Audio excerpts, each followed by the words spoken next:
versículo 11.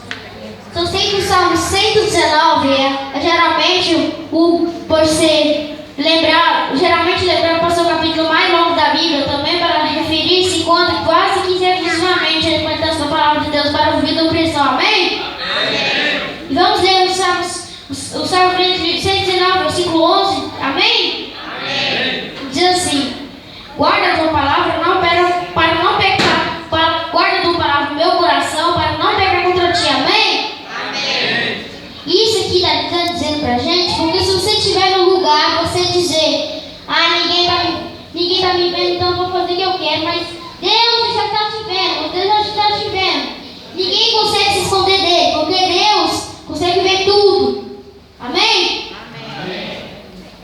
Deus vem para nos abençoar, nos livrar, para nos abençoar. Deus vai nos livrar de todo o mal.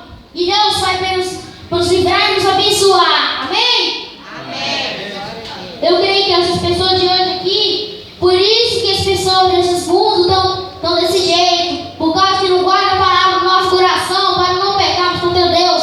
Mas tem muitas pessoas que se saíram do caminho de Deus e nunca mais fizeram as coisas certas. Amém? Amém.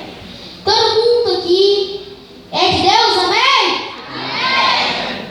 Eu só creio que Deus vai abençoar a vida de todos aqui e que Deus livre de todo mal a vida de todas essas pessoas. Não tem, meu Deus, eu creio que Deus abençoe a vida de todos que estão aqui, adorando a Ele, pedindo que Deus abençoe todos. Eu creio que Deus abençoe a vida de todos esses irmãos dessa igreja, amém? Amém.